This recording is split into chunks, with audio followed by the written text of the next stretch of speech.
Hi, I'm Elia, And I'm Riley. and today we're going to be talking about the prodigal son and how that story relates to agape, reconciliation, and redemption, which were all a part of which was a part of our unit. Yeah, they were the unit. They were themes. the unit themes.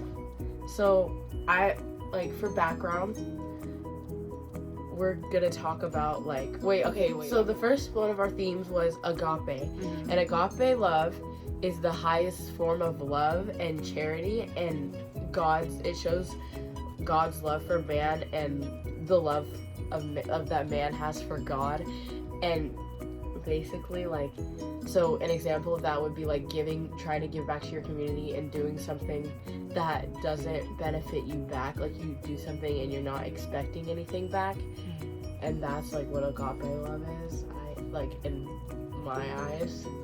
Okay, and the second one was reconciliation, and the definition is the restoration of friendly relations, and it's really important for you to reconcile because it brings you a lot closer to God, and it really just strengthens the trust that other people have with you, because if you can't be trusted to fix your relationship or put work into it, then it's just not even worth it. Yeah, and not even with your relationship with God, your relationship with other people. I feel fixing your putting effort into fix your relationship with other people automatically strengthens your relationship with God.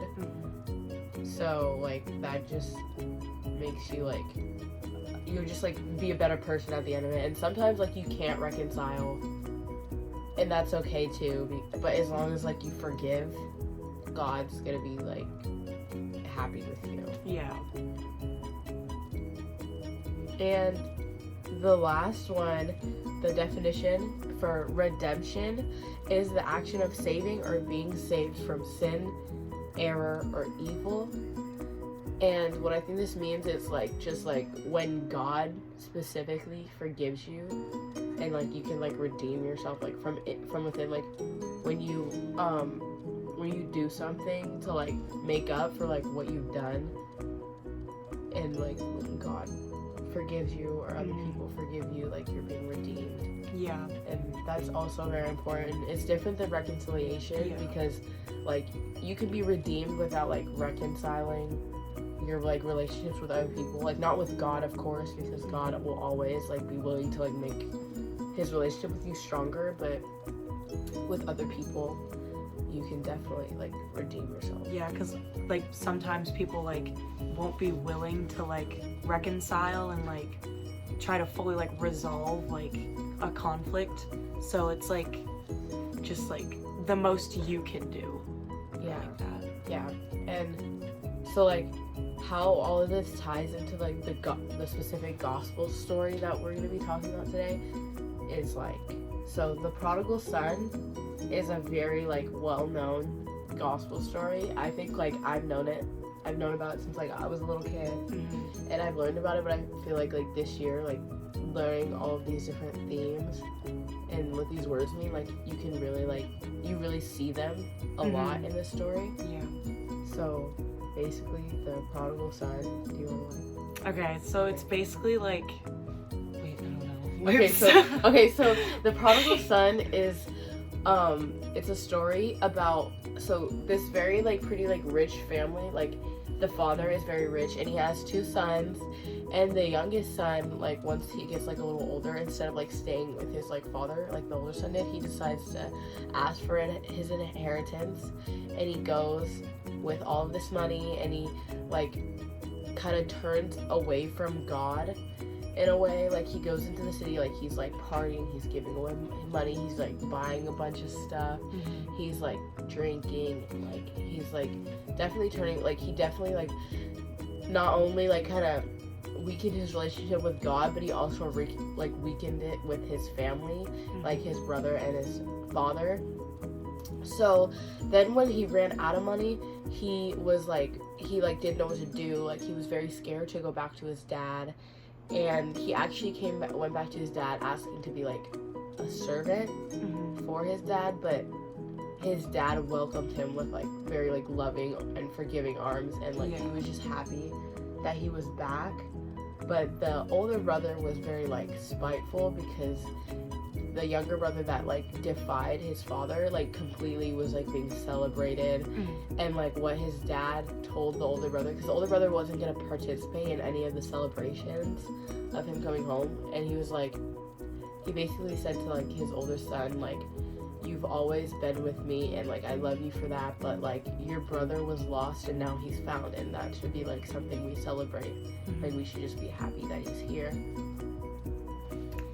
Yeah, and those relate to like agape and reconciliation and redemption, because his dad like showed like true like agape love, because even though like his son went out and like did all these things and like completely like forgot about his family, and then like when he came back, the fact that the dad was so welcoming and still like chose to love and like forgive his son, like is him really showing like agape, which is like really important for like the overall like moral of the story.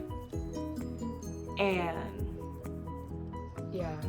I just think that him doing that like for his son, he wasn't really expecting like when he could have like had his son come back as a servant, but like he was just happy that his son was back and safe and healthy, and that showed like him not really wanting anything in return except for his son to be back and happy and healthy. And that was like agape love, like that I saw in that. And like for like reconciliation, like he like the prodigal son, like he severed like all of his relationships with God, with his family, like with anyone, with like everyone. And like the fact that like everyone was able to like forgive him, and he was willing to like try to make himself better, that was like a really good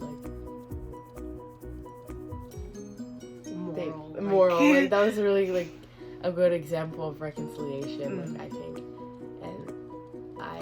And I think that just shows like even for kids that like make these mistakes like in their own lives and think that their parents aren't gonna still like love them, like I feel like this just shows like that they will, and that the faster you come back and the faster you try to like rekindle those bonds, like the better like the relationship's gonna be. Like any of this, like all of this just makes the relationship stronger, if anything. And I feel like he was closer to God, he was closer to his father, and he was even closer to his brother after this, even though his brother was kind of like spiteful at first. And then redemption. Yeah, so this shows redemption, because when the son came back, he didn't expect much from his dad. Like he didn't expect to be like welcomed back immediately, and he didn't think everything would just go back to normal. So like when he offered to be like a servant, that was him kind of trying to like redeem himself for like what he's done, because like he knew he was doing like the wrong thing. And him coming back and like not expecting like to be welcomed, like just shows how he's like trying to like really fix that. He was very like willing to like do penance for what he's done, and he was like willing to do anything to like he was like getting over himself, I guess, like, and putting his pride aside and willing to like do anything to like rekindle like those relationships and bonds and just like redeem himself like from within, I guess. And I think that it was more than just like the fact that he lost all his money and like he had nowhere to go. Like I think he really like saw like the error in his ways, and like he was like really sorry for what he's done. So that's how like all of these like unit themes, agape, reconciliation, and redemption, tie into like the gospel story of the prodigal son. Thank you for listening.